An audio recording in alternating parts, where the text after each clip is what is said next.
Hello बच्चों। तो पिछले टर्म पे हम लोगों ने क्या देखा? परागकोश की संरचना, यानी हम कह सकते हैं सूक्ष्म बीजाणु धानी की संरचना। अब सूक्ष्म बीजाणु धानी में क्या भरे रहते हैं? सूक्ष्म बीजाणु या परागकण। तो हम लोग आज समझेंगे सूक्ष्म बीजाणु या परागकण कैसे बनते हैं और परागकण की संरचना। तो हमारा हेडिंग है बेटा जी सूक्ष्म बीजाणु जनन। ये क्या होते हैं? थोड़ा सा हम आपको पीछे ले चलते हैं। ये संरचना आप सब लोग देखे थे, परागकोश। परागकोश में बेटा जी क्या पाया जाता है? सूक्ष्म बीजाणु धानियाँ पाई जाती हैं। ये हमारा 2 डायमेंशनल है, 3 डायमेंशनल में आगे पीछे रहता है। अब इन सूक्ष्म बीजाणु धानियों की अगर बात करें तो इनके अंदर पाया जाता है बीजाणुजन ऊतक। बीजाणुजन ऊतक, स्पोरोजिनस टिश्यू।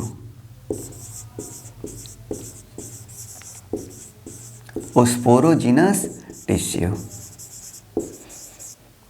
यानी जब हमारा परागकोश विकास कर रहा होता है तो उस समय इस परागकोश के अंदर कौन से टिश्यू पाए जाते हैं? बीजाणुजन ऊतक यानी स्पोरोजिनस टिश्यू। इन स्पोरोजिनस टिश्यू से ही आगे चल करके किसका निर्माण होता है? सूक्ष्म बीजाणु मात्र कोशिका। सूक्ष्म बीजाणु मात्र कोशिका।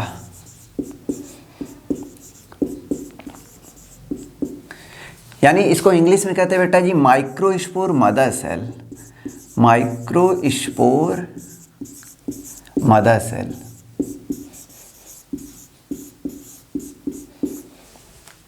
तो हमने क्या कहा? प्रारंभ में परागकोश के अंदर जब परागकोश का विकास हो रहा होता है तो उसमें पाए जाते हैं बीजाणुजन ऊतक, स्पोरोजिनस टिश्यू। ये स्पोरोजिनस टिश्यू ही आगे चल करके किसका निर्माण करते हैं? सूक्ष्म बीजाणु मात्र कोशिका। जब सूक्ष्म बीजाणु मात्र कोशिका का निर्माण हो जाता है तो ये मान लीजिए सूक्ष्म बीजाणु मात्र कोशिका है, MMC यानी माइक्रोस्पोर मदर सेल। अब इसमें होता है बेटा जी अर्धसूत्री विभाजन। कौन सा? अर्धसूत्री विभाजन। जब इसमें अर्धसूत्री विभाजन होता है तो हम सब लोग जानते हैं अर्धसूत्री विभाजन कैसे होता है। फर्स्ट ईयर में सब लोग डिस्कस किए हो। एक कोशिका से 4 कोशिकाएं बनती हैं और इनमें गुणसूत्रों की संख्या आधी हो जाती है। यही 2 पॉइंट याद रखना है। तो जब इस MMC यानी सूक्ष्म बीजाणु मात्र कोशिका में अर्धसूत्री विभाजन होता है तो एक कोशिका से 4 कोशिकाओं का निर्माण होता है। तो बेटा जी प्रारंभ में ये चारों की 4 कोशिकाएं बन गई।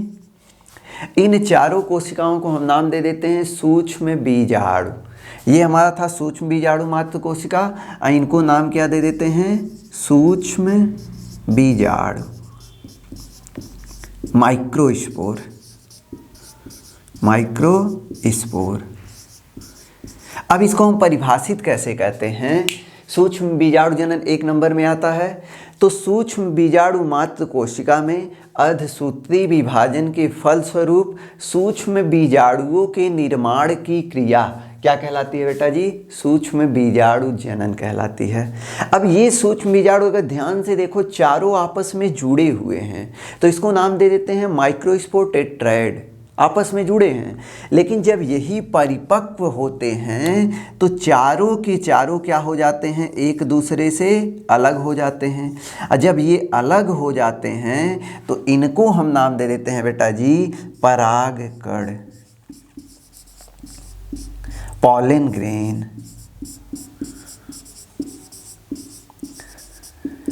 तो यानी सूक्ष्म बीजाणु और परागकण अलग अलग नहीं हैं, दोनों एक ही चीज़ हैं, बस थोड़ा सा टाइम का डिफरेंस है। जब सूक्ष्म बीजाणु आपस में जुड़े रहते हैं यानी चारों कोशिकाएं आपस में जुड़ी हैं, परिपक्व नहीं हुई हैं, तो इनको नाम दे देते हैं सूक्ष्म बीजाणु। और जब ये परिपक्व होकर के चारों अलग अलग हो जाते हैं तो इन्हें नाम दे देते हैं परागकण। जब सूक्ष्म बीजाणु परागकोश के अंदर भरे रहते हैं तो इनको नाम दे देते हैं सूक्ष्म बीजाणुधानी। और जब ये परिपक्व होकर के परागकण बन जाते हैं तो उसे नाम दे देते हैं पराग प्रकोष्ठ। तो दोनों में कोई अंतर नहीं है। तो यहाँ पे इस हेडिंग में बस इतना याद रखना, सूक्ष्म बीजाणु जनन क्या होता है। सूक्ष्म बीजाणु मातृ कोशिका में अर्धसूत्री विभाजन के फलस्वरूप सूक्ष्म बीजाणुओं के निर्माण की क्रिया सूक्ष्म बीजाणु जनन कहलाती है। सूक्ष्म बीजाणु जनन प्रारंभ में आपस में जुड़े रहते हैं, परिपक्व होकर के जब अलग हो जाते हैं तो इन्हीं को परागकण कह देते हैं। समझ गए होगे। अब इस परागकण की संरचना हमको अच्छे से पढ़ना है, ये मोस्ट इंपॉर्टेंट है और बहुत ज़्यादा पूछा जाता है। तो चलिए शुरू करते हैं परागकण की संरचना।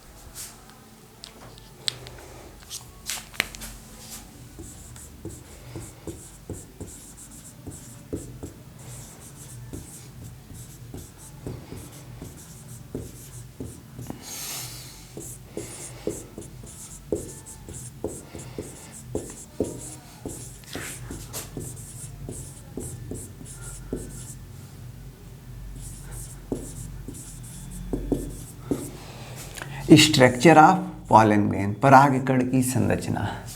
बेटा जी जब हम परागकण की संरचना देखते हैं तो हमारा जो परागकण होता है ये 2 स्तरों से घिरा रहता है। पहले हम संरचना बना देते हैं, फिर आपको समझाते हैं एक एक करके।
देखो बेटा जी अब हम एक एक टर्म समझते चलते हैं। जब हम परागकोश की संरचना देखते हैं तो हमारा परागकण, जब हम परागकण की संरचना देखते हैं तो हम देखते हैं परागकण 2 आवरणों यानी 2 भित्तियों से घिरा होता है। भित्ति मतलब इसकी जो कोशिका भित्ति होती है वह 2 परतों से मिलकर बनी होती है। जो बाहरी परत होता है इसे हम नाम दे देते हैं वाह्यचोल, वाह्यचोल यानी इक्जाइन। लेकिन जो आंतरिक परत होती है इसे हम नाम दे देते हैं अंतःचोल, अंतःचोल यानी इंटाइन। ये इसकी आंतरिक परत है। तो हमने क्या कहा, परागकण 2 भित्तियों यानी 2 स्तरों से घिरा रहता है। इसका जो बाहरी स्तर होता है इसे नाम दे देते हैं वाह्यचोल और इसका जो आंतरिक स्तर होता है इसे हम नाम दे देते हैं अंतःचोल। इसके अंदर ये पूरा का पूरा एक बड़ा सा केंद्रक पाया जाता है और ये पूरा का पूरा जीव द्रव्य भरा रहता है। अब इन दोनों की संरचना को थोड़ा सा हमको पढ़ना है। बेटा जी जो बाह्य चोल होता है परागकण का, यह एक रासायनिक पदार्थ से मिलकर बना होता है जिसका नाम है स्पोरोपोलेनिन। स्पोरोपोलेनिन, ये नाम बेटा जी सबसे इंपॉर्टेंट है। इस पूरे परागकण की संरचना में जब भी क्वेश्चन बनता है ये क्वेश्चन जरूर आ जाता है। जो परागकण की बाहरी भित्ति है इसे बाह्यचोल कहते हैं, और बाह्यचोल एक रासायनिक पदार्थ से मिलकर बना होता है, एक केमिकल से, जिसका नाम है स्पोरोपोलेनिन। स्पोरोपोलेनिन क्यों इंपॉर्टेंट है? अभी तक का खोजा गया सबसे प्रतिरोधी कार्बनिक पदार्थ, प्राकृतिक कार्बनिक पदार्थ स्पोरोपोलेनिन है। सबसे प्रतिरोधी का यहाँ क्या मतलब है?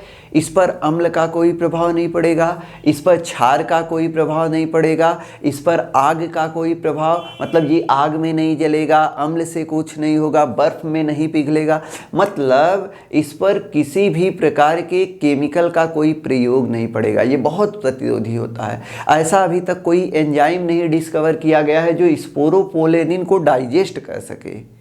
स्पोरोपोलेनिन को तोड़ने वाला नहीं है, इसीलिए ये सबसे इम्पॉर्टेंट है। तो यानी परागकण का जो बाहरी भित्ति है बाह्यचोल, ये किससे मिलकर बना होता है? स्पोरोपोलेनिन।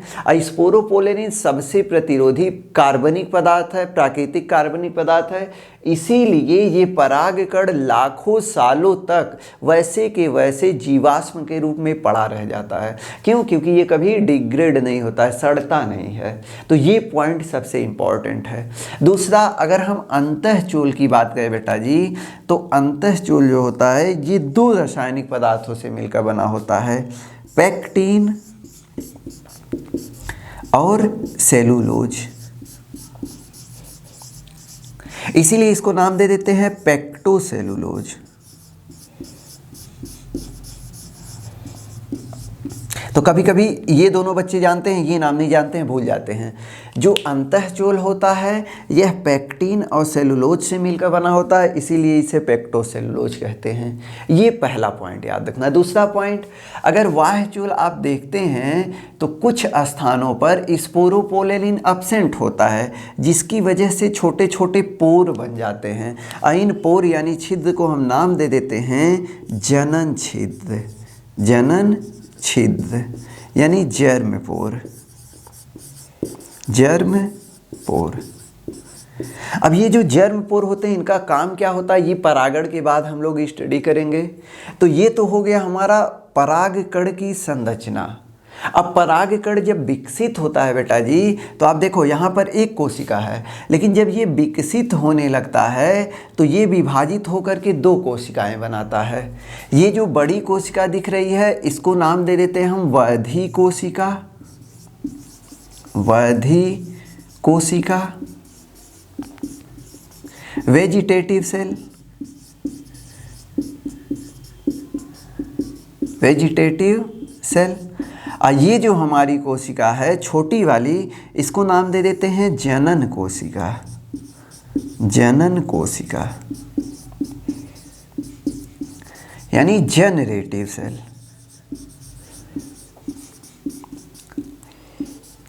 Generative cell.